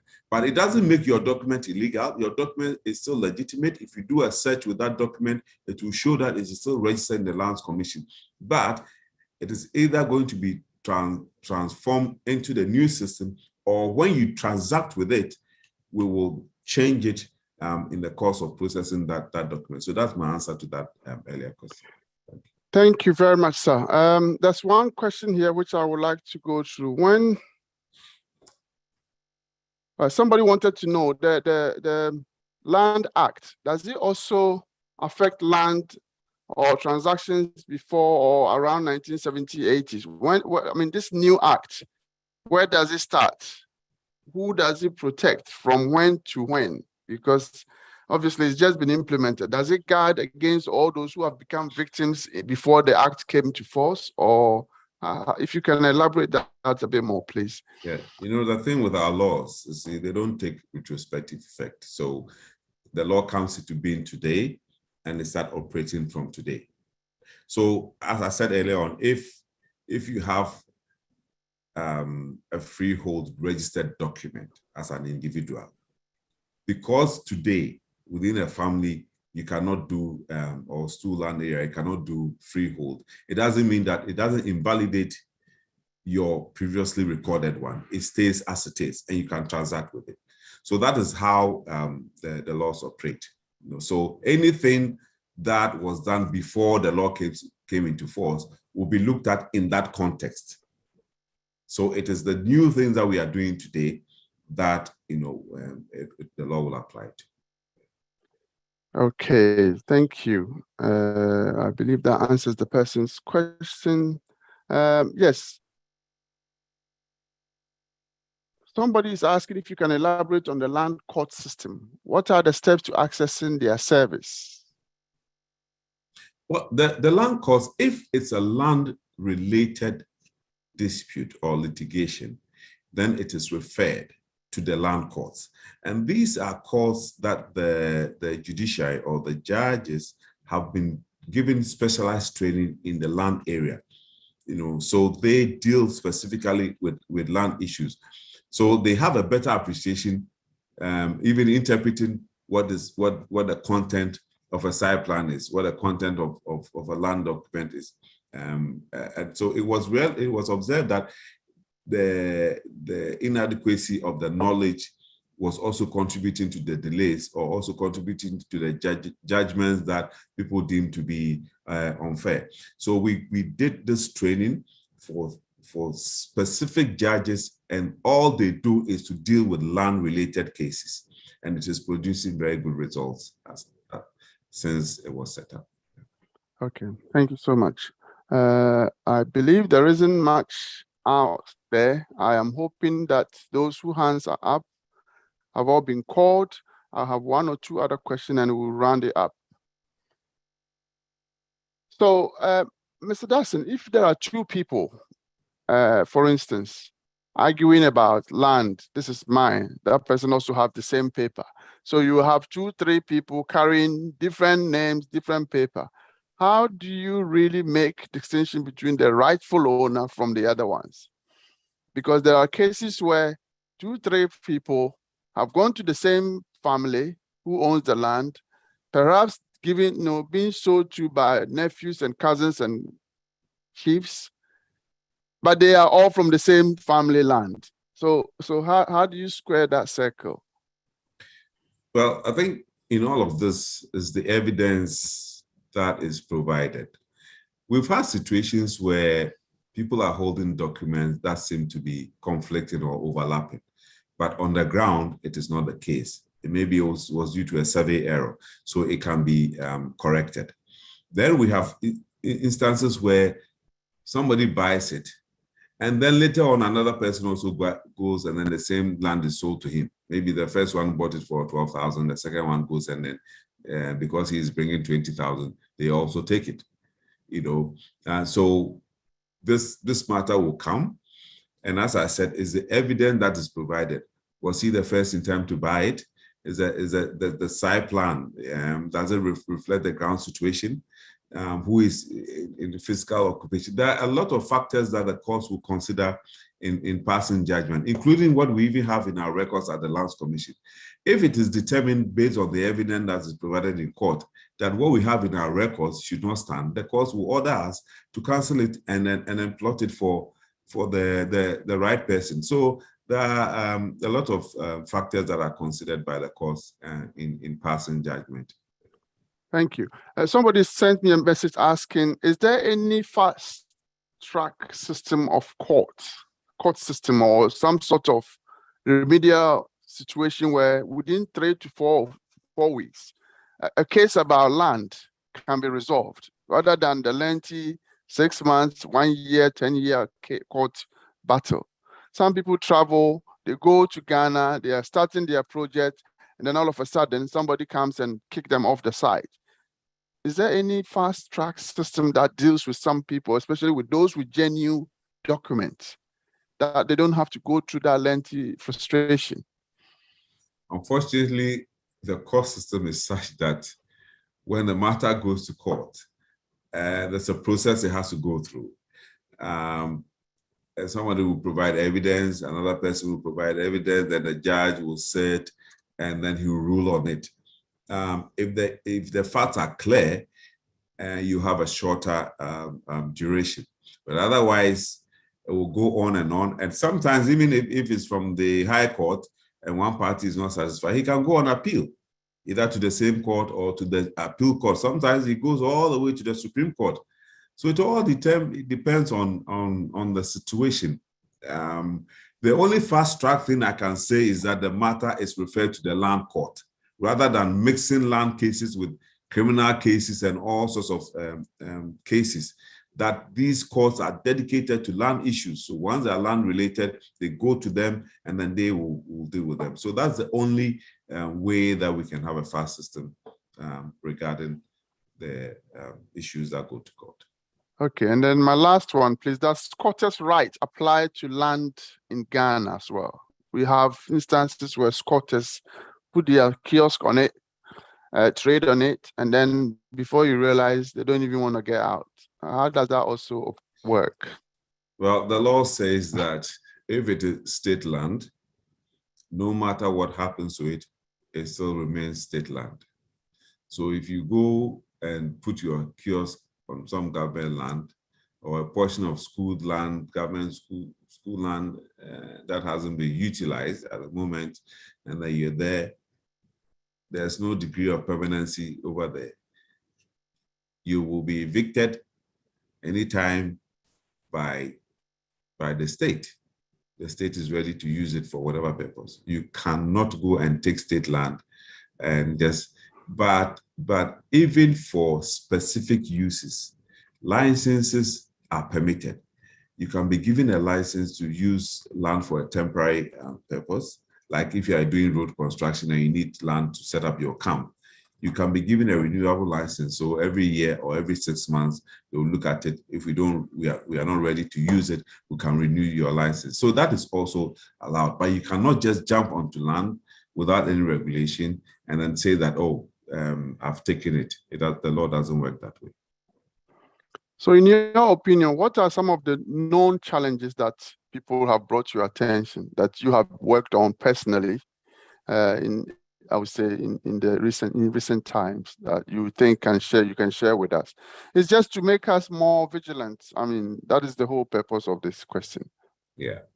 See, I'll give one very interesting example where a stool sold land to somebody, and then 6 months later, the same land was sold to another person, and both were given documents to come in and register.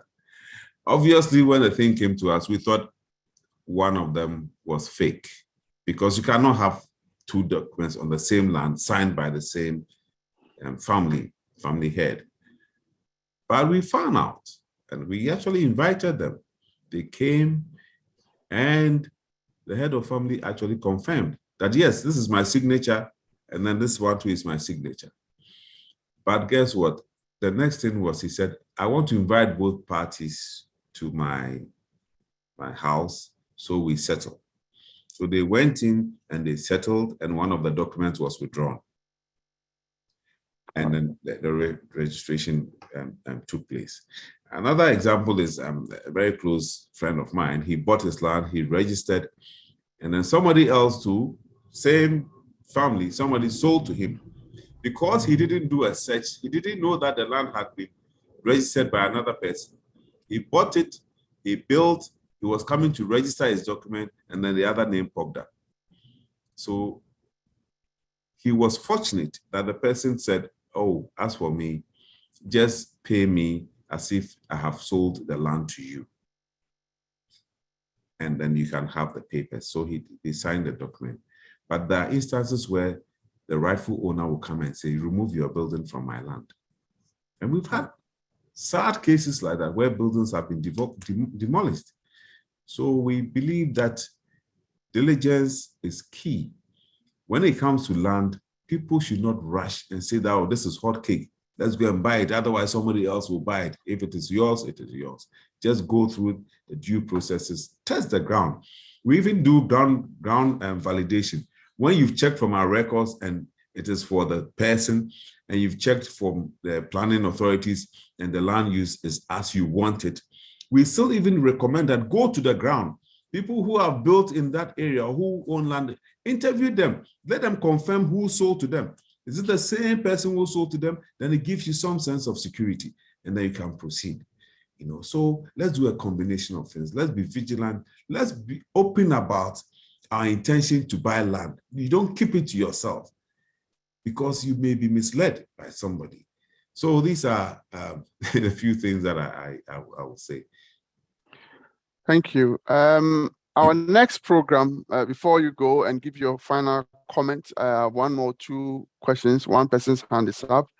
But we have a next forum in 2 weeks' time, and this time we'll be focusing on health, improving your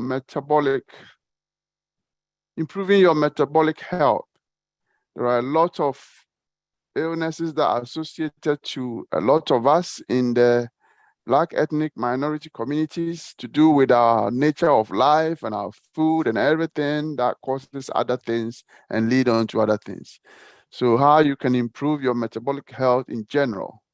We have a very qualified, competent pharmacist, and also somebody who believe in natural medicine and other sorts of health initiatives that can help you overcome some of these scenarios. So next 2 weeks from today, on the 21st, we'll be looking at your metabolic health.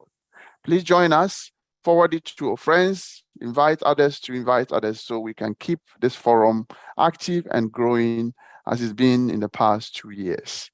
Thank you very much. We'll take a second break. When we come back, we'll have one question up, two hands up now. I will have to say, we'll come back in a few seconds, and then we'll get those two questions and we'll round up. Thank you very much.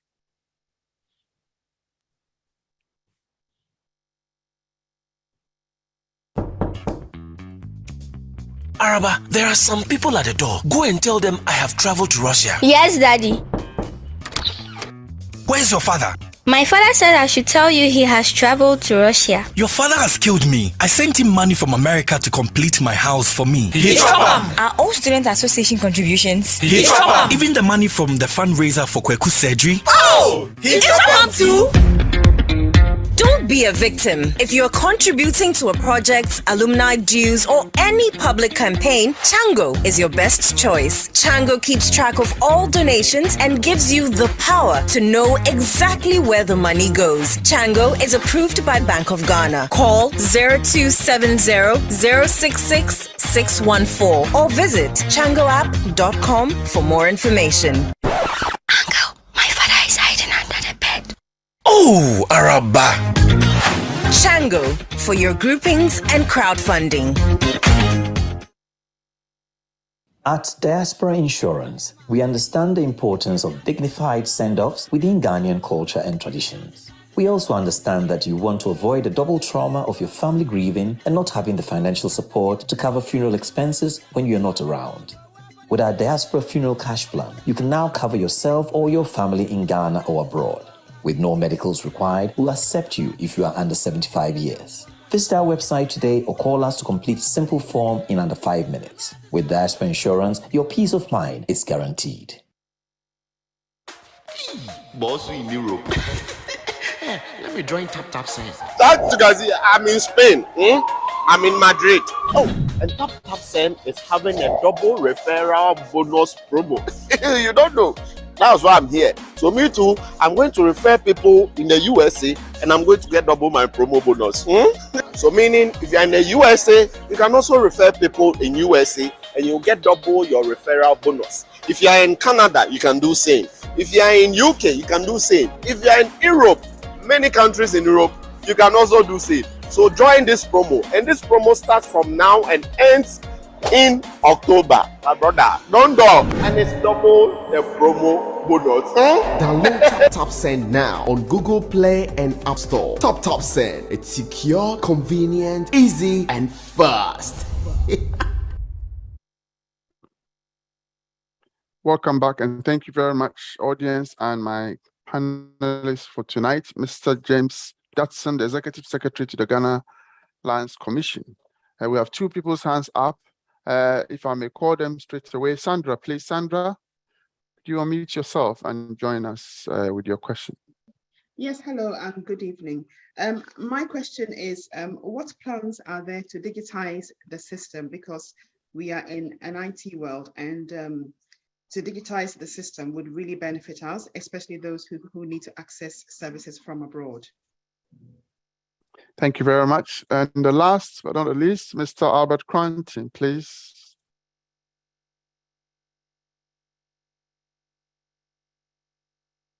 Is Mr. Cranton with us? If you can unmute yourself.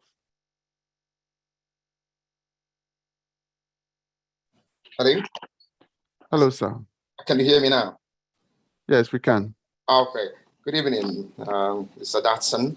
I've been listening to your presentation, and I'm so happy to hear that the land acquisition system in Ghana is seriously being upgraded. I've been an old student of UST. I am very much aware of the problems that have existed since the 70s.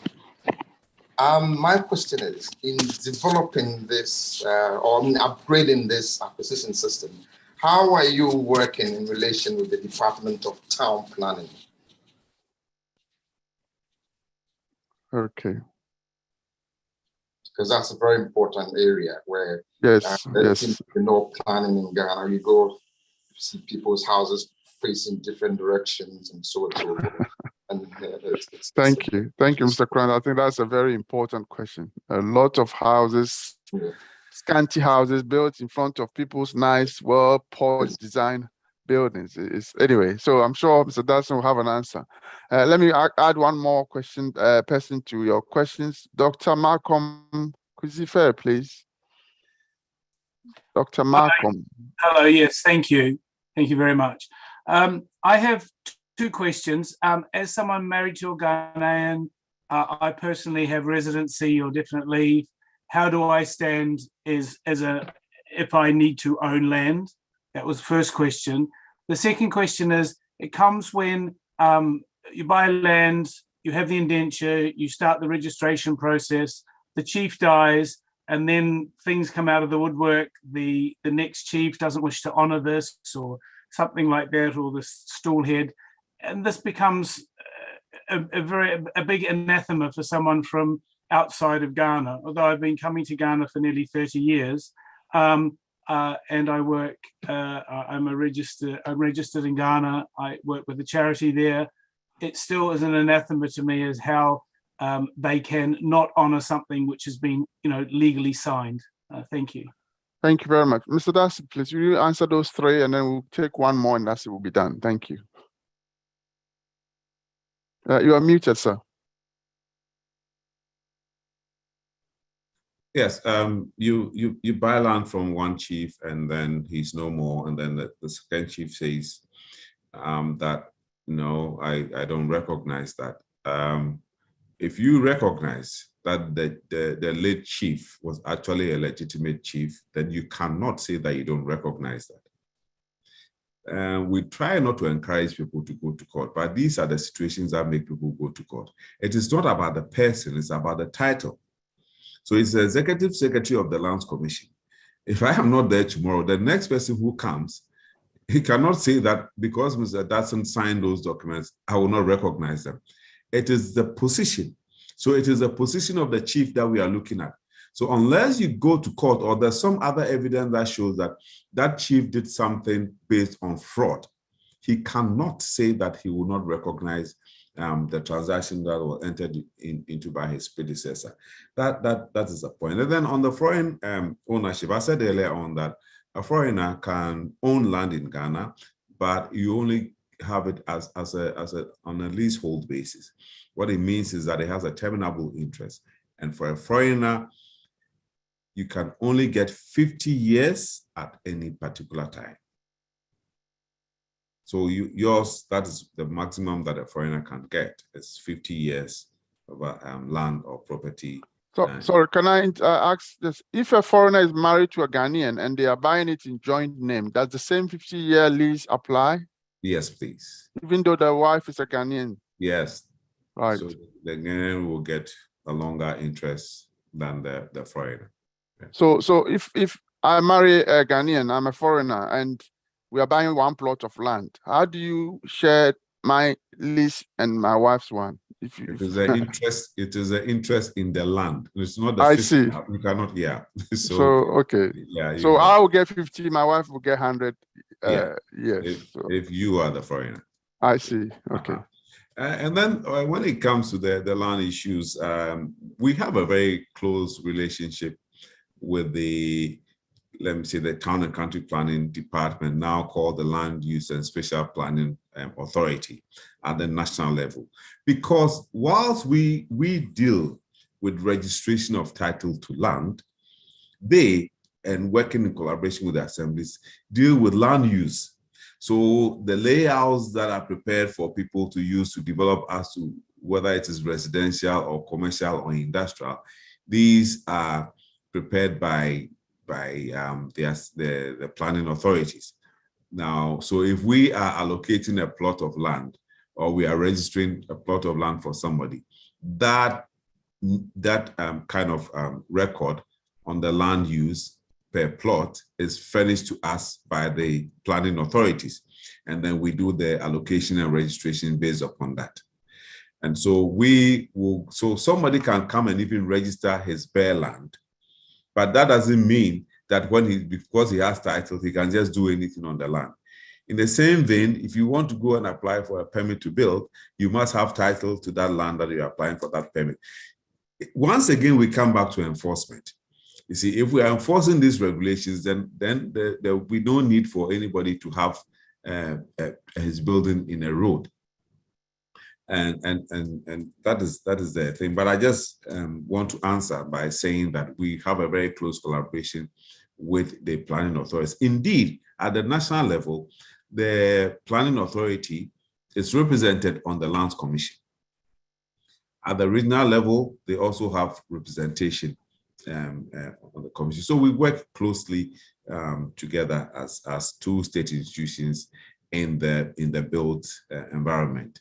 Then the issue of the digitization, which is part of the major land reforms that we are embarking on.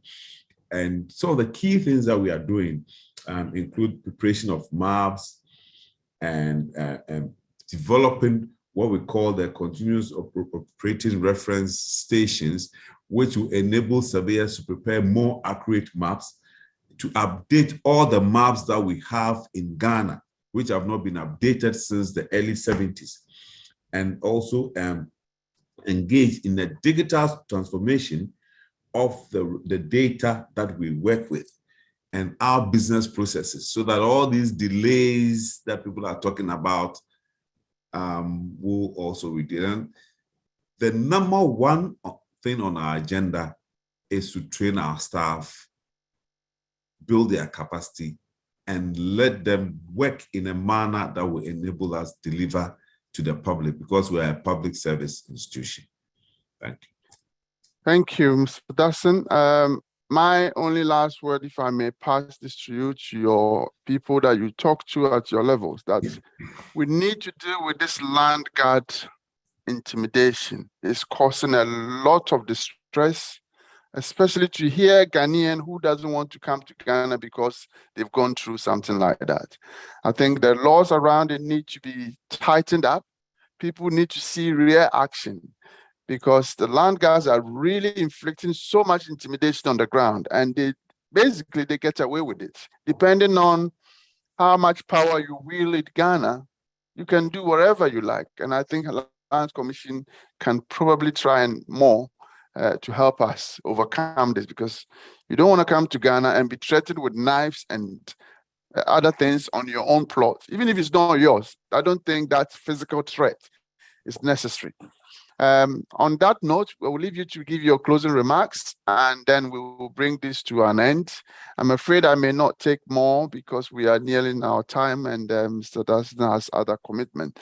So if you have any closing remarks, please, that will be helpful for us to end this forum. Thank you for this opportunity. We have a wide audience, and this fits very much into our own programs and activities, reaching out to the public. Because if people know what the processes are, it reduces our burden. Because anywhere you go and you talk about the fact that you are a Lands Commission, the things that we've talked about today, they are the things that are repeated in your ears all the time. And that is the number one motivation for us, to ensure that there's change, to ensure that people are comfortable.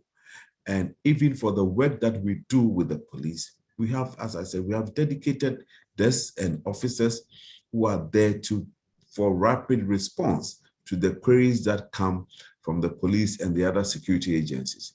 We will play our part, and we hope that the training that we have given to them in the setting up of the property fraud unit, and also the setting up of the land courts, we believe that if we are all in line and in tune with the fact that the system must work, we believe that we will succeed. And finally, let me say that as our ancestors, as our old people have told us, the land is for our ancestors, the few of us who are living today, and the generations yet unborn. So those of us living today, let us deal with land in a manner that the future generations will also come and benefit from. Thank you very much. Thank you very much, sir. It's been a pleasure hosting you this evening, and I'm grateful that you've had the time to take us through 2-hour session. I'm grateful to the audience for your contribution and engaging in a wider context.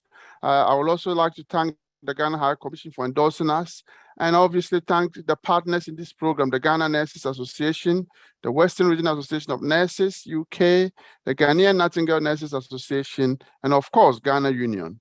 My name is Nana Kwesi Kwesin I, His Royal Highness Nana Kwesi Kwesin I of the Ahanta Traditional Area and Chairman of Ghana Union. I would like to thank all of you, most especially my team behind the scene, Paul and Linda, Paul Akwabwa and Linda, for bringing us this rather elaborate, nice conversation this evening. Our partners in support of what we do, Tap Tap Send, Diaspora Insurance and IT Consortium, we are grateful. On that note, I wish you all a very, very good weekend. Take a break, relax, raise your feet, and stay safe, be well, and we shall resume again in 2 weeks' time. Have a good night and good night. Thank you. Thank you.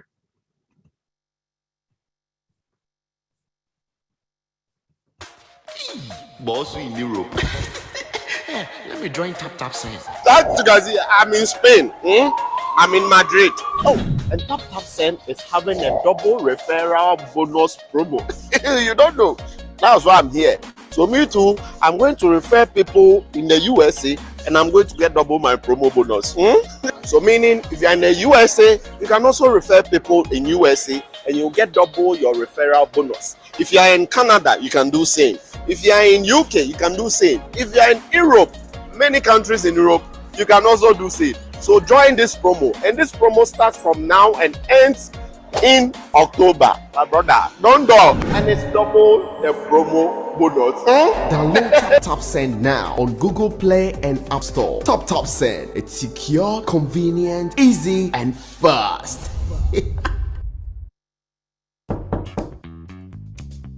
Araba, there are some people at the door. Go and tell them I have traveled to Russia. Yes, Daddy. Where's your father? My father said I should tell you he has traveled to Russia. Your father has killed me. I sent him money from America to complete my house for me. Are all student association contributions? Even the money from the fundraiser for Kweku's surgery. Oh! He too? Don't be a victim. If you're contributing to a project, alumni dues, or any public campaign, Chango is your best choice. Chango keeps track of all donations and gives you the power to know exactly where the money goes. Chango is approved by Bank of Ghana. Call 0270-066-614 or visit changoapp.com for more information. Uncle, my father is hiding under the bed. Oh, Araba. Chango for your groupings and crowdfunding. At Diaspora Insurance, we understand the importance of dignified send-offs within Ghanaian culture and traditions. We also understand that you want to avoid the double trauma of your family grieving and not having the financial support to cover funeral expenses when you're not around. With our Diaspora Funeral Cash Plan, you can now cover yourself or your family in Ghana or abroad. With no medicals required, we'll accept you if you are under 75 years. Visit our website today or call us to complete a simple form in under 5 minutes. With Diaspora Insurance, your peace of mind is guaranteed.